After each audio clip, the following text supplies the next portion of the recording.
हमारी आज की कहानी का शीर्षक है आखिरी पड़ाव। ये कहानी एक बुजुर्ग पिता की है जो अपनी उम्र के आखिरी पड़ाव पर है और वह बुजुर्ग पिता कहीं किसी पार्क में बैठा कुछ सोच रहा है। 2 घंटे हो गए थे आज मुझे पार्क में अकेले बैठे हुए। सुबह की सैर करने के पश्चात घर वापस जाने का मेरा मन ही नहीं हुआ। रोजाना सुबह पार्क के 4-5 चक्कर लगाकर उसके बाद वहाँ बने जिम में कुछ वक्त गुजारकर फिर मैं घर वापस जाता था। ये दिनचर्या कहूँ या फिर घर से बाहर अधिक समय बिताने का बहाना कहूँ तो गलत नहीं होगा। जब से सुनीता मुझे छोड़कर गई है, घर के भीतर तो मन बिल्कुल नहीं लगता था।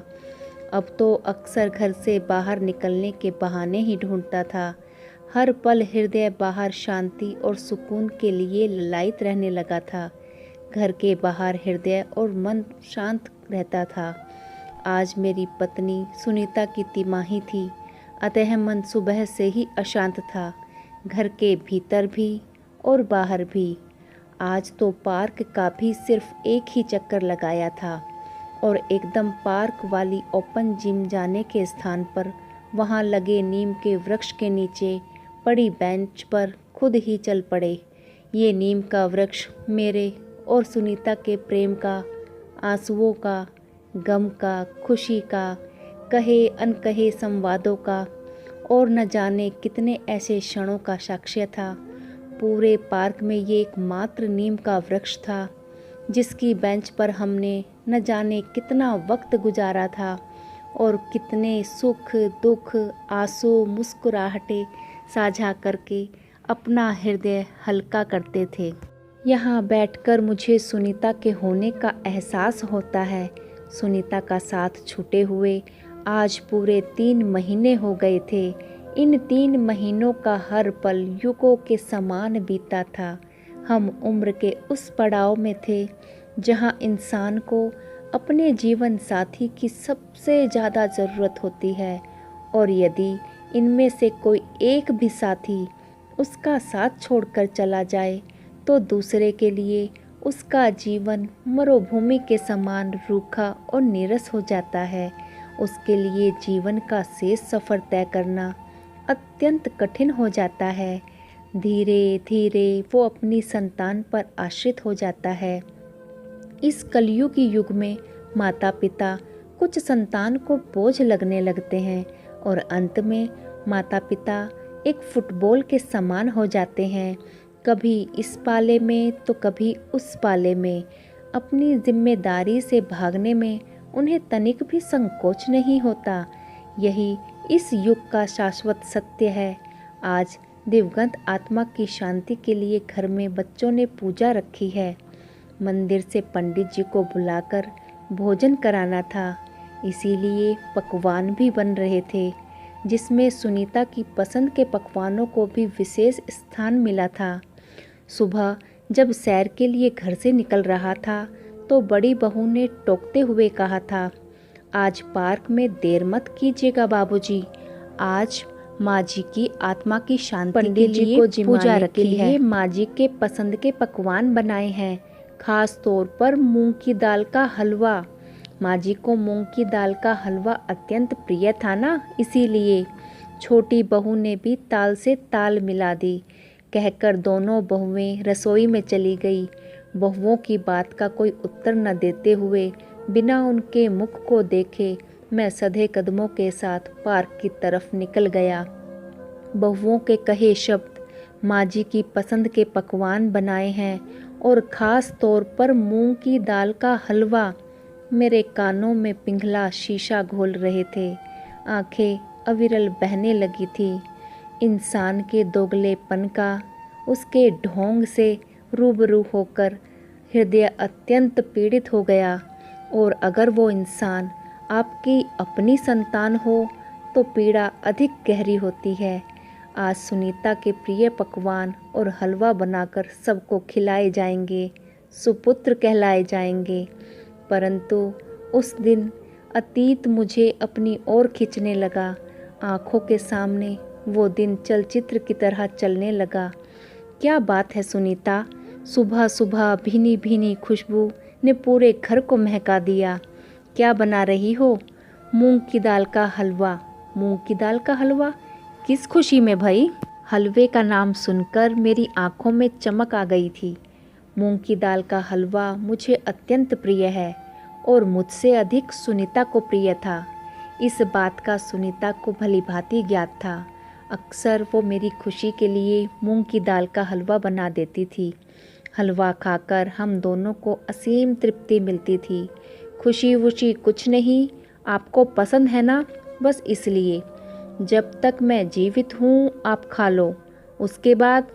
इससे पहले वो अपना वाक्य पूरा करती, मैंने उसके मुख पर हाथ रख दिया। हम दोनों भावुक हो गए। कैसी बातें करती हो? अरे अभी तो तुम्हें 100 साल जीना है, पोते पोतियों को खिलाना है। और माँ जी, ये आप सुबह सुबह क्या बना रही हैं? पूरा घर महक गया। बड़ी बहू ने हमारी वार्तालाप पर विराम लगा दिया।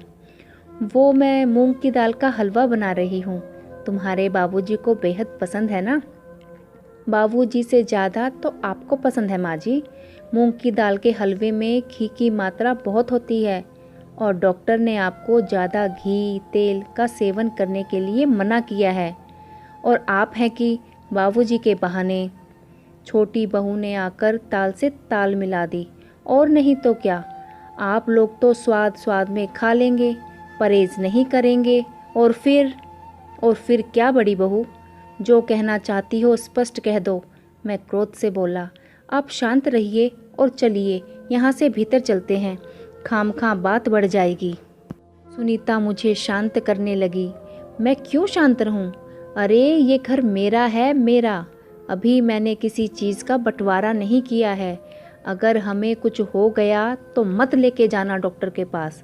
हम एक दूसरे के लिए सक्षम हैं। अब शांत हो जाइए। वो मुझे शांत करते करते अचानक गिर पड़ी। हॉस्पिटल पहुंचकर डॉक्टर ने बताया हार्ट अटैक आया है और उनकी स्थिति अत्यंत गंभीर है। हम अपनी तरफ से पूरी कोशिश कर रहे हैं, किंतु क्यों डॉक्टर साहब, आप सभी दुआ कीजिए, बस कोई चमत्कार ही उन्हें जीवन दान दे सकता है। डॉक्टर साहब कहकर चले गए। मेरी आंखों के सामने अंधेरा छाने लगा। पल पल युगों के समान बीत रहा था। वक्त मुट्ठी में से रेत की तरह फिसल रहा था। सुनीता के मुख से लेकर पैरों तक उसका पूरा शरीर तरह तरह की नलियों से लिपटा हुआ था। डॉक्टर अपनी तरफ से पूरी कोशिश कर रहे थे। कहते हैं ना, होनी बहुत बलवान होती है। अतः जीवन और मृत्यु के युद्ध में विजय मृत्यु की हुई। सुनीता के जाने के बाद मैं मात्र एक चलती फिरती काया बनकर अपनी शेष आयु पूर्ण कर रहा था।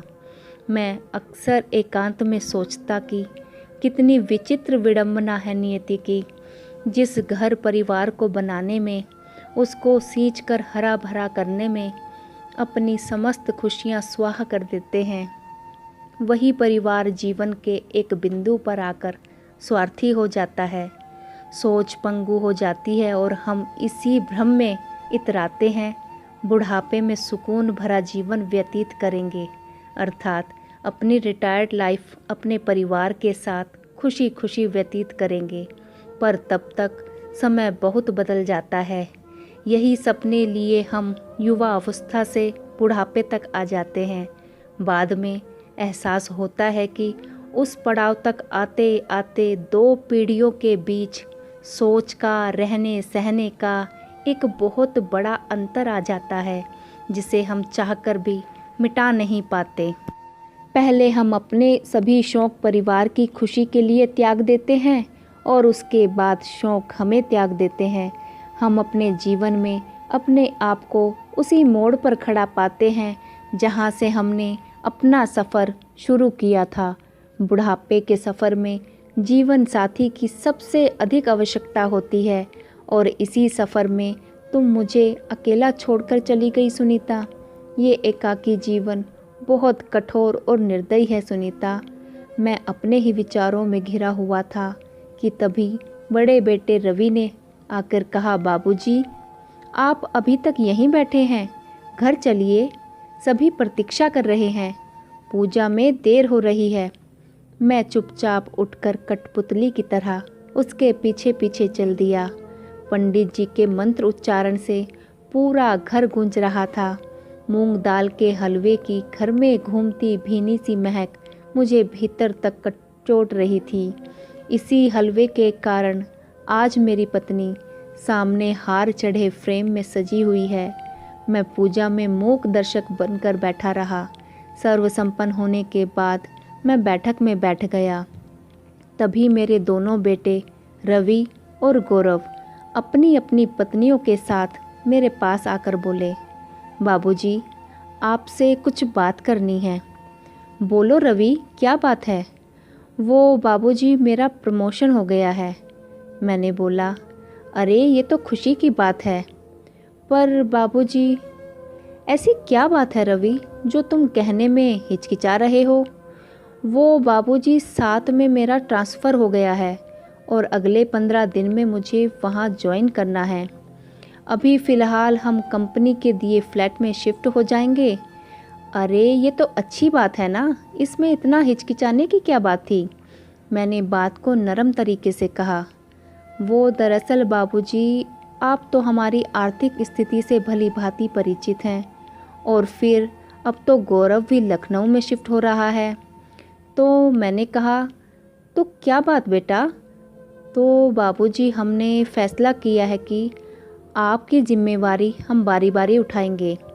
मैंने पूछा, मतलब? 6 महीने आप मेरे पास रहेंगे और 6 महीने गौरव के पास लखनऊ में। इससे हम दोनों को आपकी सेवा करने का सौभाग्य प्राप्त हो जाएगा।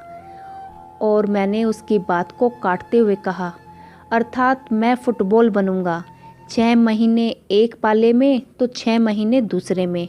और वैसे भी तुम दोनों होते कौन हो मेरे विषय में फैसला लेने वाले? अपने लिए फैसला लेने के लिए अभी मैं जीवित हूँ और पूर्णतः सक्षम भी हूँ। और रहा प्रश्न आर्थिक स्थिति का, तो क्या बात बेटा, मेरे 6 महीने तुम्हारे पास ना रहने से तुम्हारी आर्थिक स्थिति मजबूत हो जाएगी? क्या मेरा खाना पीना इतना महंगा है? रवि ने कहा, नहीं बाबूजी, आप गलत समझ रहे हैं मेरे कहने का अर्थ। मैंने फिर से बात काटते हुए कहा, रवि, तुम्हारे कहने का अर्थ तुम्हारी अंतरात्मा बेहतर तरीके से जानती होगी। और वैसे भी तुम दोनों को मेरे विषय में चिंतित होने की कोई आवश्यकता नहीं है। मैंने अपने रहने के लिए जगह ढूंढ ली है। आप कहाँ रहोगे बाबूजी? छोटे बेटे गौरव ने उत्सुकता से पूछा। वहाँ जहाँ मैं फुटबॉल ना बनूं, वृद्धाश्रम में। एक सुकून भरी लंबी सांस भरकर मैं उठकर अपना सामान पैक करने चल दिया। आप तो समझ ही गए होंगे कि इस कहानी का नाम आखिरी पड़ाव क्यों दिया है, और शायद उस पिता की पीड़ा को भी। अगर आपको हमारी कहानी पसंद आई हो तो हमारे चैनल को लाइक, सब्सक्राइब और शेयर कीजिए।